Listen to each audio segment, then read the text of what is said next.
Hello દોસ્તો, તો જો મેં અહીંયા બટાટું લીધું છે એક નાનું એવું. હવે અહીંયા આગળ અડધું ટમેટું લઈશ અને આમાં નાખીને આપણે એને પીસી નાખવાનો છે, એનો રસ કાઢવાનો છે અને પછી આપણે ફેસ માટે ફેસ પેક બનાવવાનો છે. હેલો દોસ્તો, જય માતાજી. તો જુઓ, જે ટમેટા અને બટેટાનું આપણે પીસ્યું હતું એને એક બાઉલમાં કાઢી લેવાનું છે અહીંયા, અને એની અંદર આપણે નાખવાનું છે રાઈસ, ચોખાનો લોટ. તો હું અહીંયા છે ને 1 ચમચી ભરીને ચોખાનો લોટ લઈશ. આ જુઓ,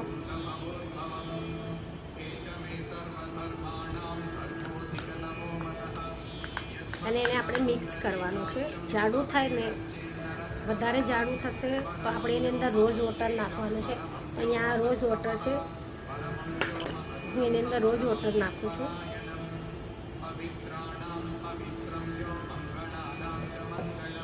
તો અહીંયા આગળ મેં જો રોઝ વોટર લીધું છે, ગુલાબનું પાણી લીધું છે. અહીંયા હળદર છે.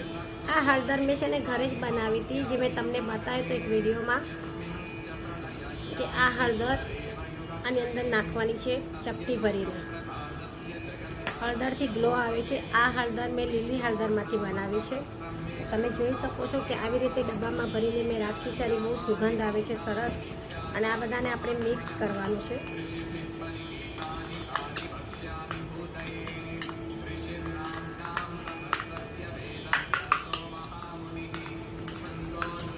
અગર તમને લાગે કે આ બહુ ઘાટું છે, જાડો પેક છે, તો તમે એની અંદર ગુલાબજળ નાખી શકો છો, યા તો પાછું ટમેટા અને બટેટાની પેસ્ટને જે આપણે બનાવી છે એ પાછું નાખીને થોડું ઢીલું કરી શકો છો.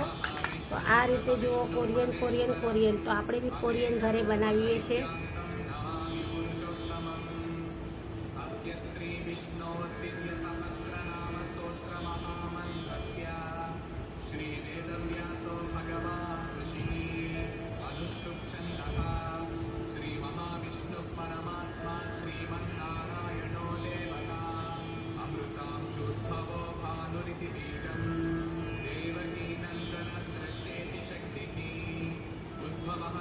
કાચા બટેટાના રસથી આપણા ફેસ ઉપર ગ્લો આવે છે, અને ટમેટાના રસથી બી આપણા ફેસ ઉપર ગ્લો આવે છે.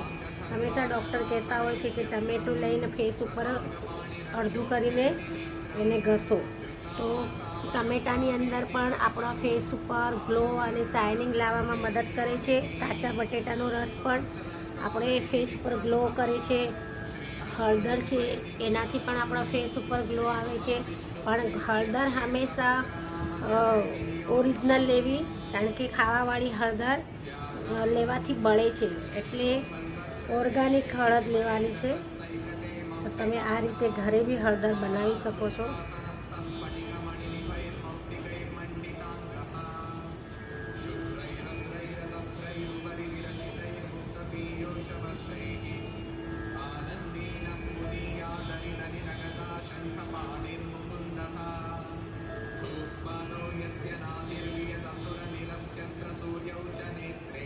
તો તમે જોઈ શકો છો કે આપણે આ ફેસ બનાવીને હવે ફેસ ઉપર રાખ્યો છે. તો આપણે આને રાખશું 15 મિનિટ પછી આપણે જોઈશું કે આપણા ફેસ પર કેટલો ગ્લો આવે. ખરેખર કાચા બટેકાનો રસથી આપણા ફેસ પર ઘણો બધો ગ્લો આવે છે, અને ટમેટું, આ 2 વસ્તુથી ગ્લો વધારે આવે છે. તમારે ચોખાનો લોટ ના લેવો હોય કે તમારી પાસે ના હોય તો તમે ચણાનો લોટ બી લઈ શકો છો. પણ ચોખાનો લોટ હમણાંથી કોરિયન બધા કરે છે કે કોરિયન સ્કિન, કોરિયન વાપરો, ટ્યુબ વાપરો, કોરિયન ક્રીમ વાપરો તો ગ્લો આવે છે. તો આપણે ચોખાનો લોટ ઘરે જ બનાવીને કોરિયન ક્રીમ બનાવી શકીએ છીએ, ટોનર બનાવી શકીએ છીએ. તો જોશું આપણા ફેસ ઉપર કેટલો ગ્લો આવે છે. પણ દોસ્તો, મિત્રો, બહેનો, એક જ વખતથી નહીં થાય. આને આપણે રોજ વાપરવું પડે. રોજ ટાઈમ નહીં હોય તો અઠવાડિયામાં 2 વાર વાપરો, પણ વાપરો. હવે આપણે જોશું કેટલો ગ્લો આવે છે. તો જુઓ, મારું આ પેક સુકાઈ ગયું છે, તો આપણે એને કાઢીને જોઈશું. તમે ડાયરેક્ટ બી વોશ કરી શકો છો.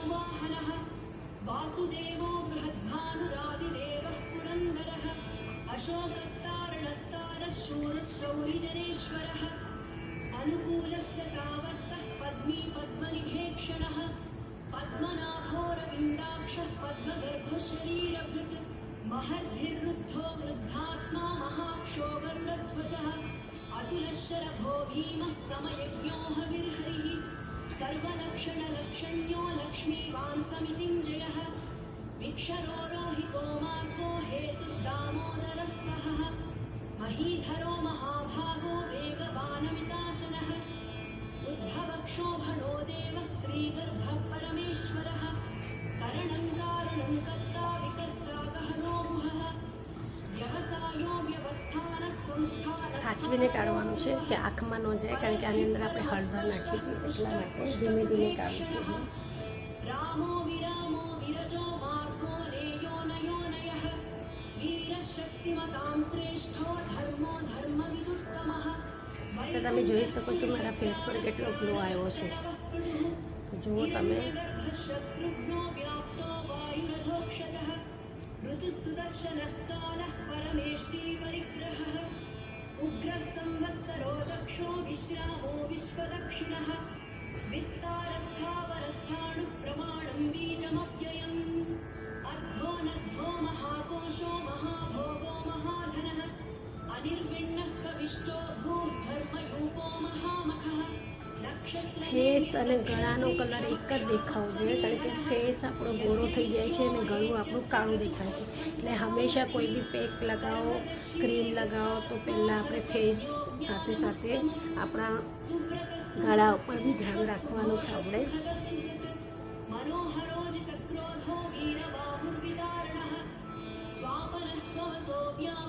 મને રૂમાલથી ફાવે છે, તમે સ્પંજથી ફાવતો તો સ્પંજથી કરો. ડાયરેક્ટ બી તમે ફેસ ક્લીન કરી શકો છો, ધોઈ શકો છો. તો મેં તમને અહીંયા બતાવવા માટે રૂમાલથી જુઓ તો મારા ફેસ ઉપર તમે જોઈ શકો છો કેટલો ગ્લો આવ્યો છે ખાલી એક જ વારમાં લગાવવાથી. તો મેં એ બટેટાનું અને ટમેટાનું પલ્પ છે ને જે બનાવ્યું તો એ રહેવા દીધું છે. બીજું આપણે એમાં જ બીજો એક પેક બનાવશું અને જોશું કે આનાથી પણ વધારે ગ્લો આવે છે. તો નેક્સ્ટ વિડીયોમાં આપણે એ જરૂર જોશું કે બટેટા અને ટમેટાનું જે પલ્પ છે એમાં આપણે નાખ્યું હતું હળદર, ગુલાબજળ અને ચોખાનો લોટ. હવે આપણે બટેટાનો રસ યા તો એનો પલ્પ, ટમેટાનો પલ્પ આની અંદર આપણે બીજું એક ઉમેરશું અને જોશું કે આનાથી પણ આપણા ફેસ ઉપર વધારે ગ્લો કેવી રીતે આવે. તો નવરાત્રિ આવી રહી છે તો તમે બી ઘરે બેઠા આપણા ફેસને આવી રીતે શાઇનિંગને ચમકાવો ફ્રીમાં. જય માતાજી.